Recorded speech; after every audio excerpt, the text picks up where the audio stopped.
We now saw lots of examples where ChatGPT helps us to make our daily tasks a bit easier. In this example now, we'll have a look at how we can write utility tools or utility scripts with the help of ChatGPT. Writing such scripts requires a programming language. We will use Python in this case, the world's most popular programming language. But the great news is that ChatGPT will do all the work for us. So you don't have to know anything about programming to create such little scripts. The only thing you have to know is that writing such scripts requires a certain task, so something this tool should do for you. In my case, I have a folder on my desktop. This folder is named Files, and the folder, as the name indicates, contains files. I only have 3 files here for demonstration purposes, but these could of course also be hundreds of files. As you see, the files simply contain to-dos for different days, but the naming of the files is not very consistent. So we have lowercase letters, uppercase letters, or both mixed. And I just want to make sure that I write a script to turn all uppercase letters into lowercase letters.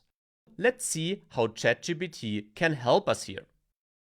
By adding this prompt, we instruct ChatGPT to be a programmer or to act as a programmer, and we tell it that we need a Python script. The rest is just some basic information about our computer. I, for example, am working on a Mac computer.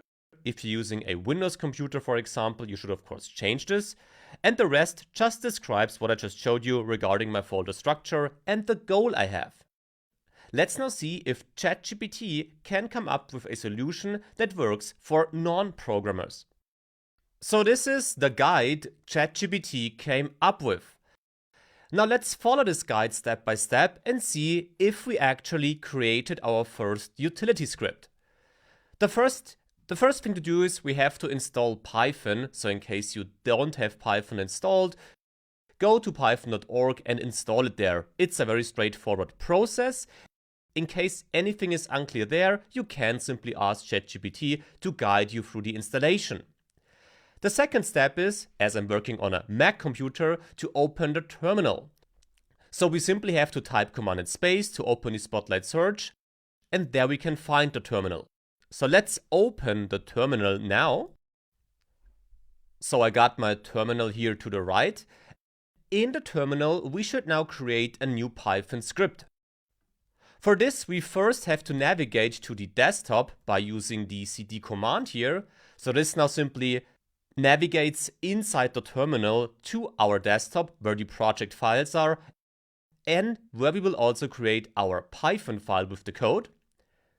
And now, as we are on the desktop, we will run the touch command to create a new file named renamefiles.py. This file will then contain our code.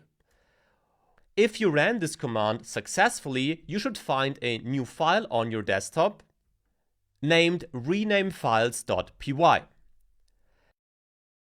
The next step now is to open the file that we just created inside our terminal. For this, we run this open command here. And once again, confirm this with enter. Now the text editor should have opened. So here I got my text editor where I will now add my code. We will simply copy paste the code here. In this example, this is all right because we checked the code obviously. But you shouldn't simply copy and paste code ChatGPT generated and which you don't understand. In this case, we are working with files on our system, so this can cause damage on your machine. Therefore, always check the code you run and use that is generated by ChatGPT. This code here I created is alright, so you can just use that code on your machine. The code can also be found attached to this video. So with copy code right here, we can now paste it into our text editor and save this with Command S. And now we should close the text editor. And then with this, we are already done. Now we only have to run the script by typing, or by in this case copying, this command into the terminal. This will now simply run the code that we have in the renamefiles.py file, and we should have renamed files now in our folder. Indeed, this worked. Now we have lowercase letters only in our files folder. So this was just a very basic example, obviously. As you know, the results you get might and probably will be different from the ones I received right here. Nevertheless, you see, with ChatGPT, even people without any programming language can create or write such utility scripts within seconds. I mentioned the things to consider already. Never copy and paste the code though, so you should always understand what is actually going on here and what the code does.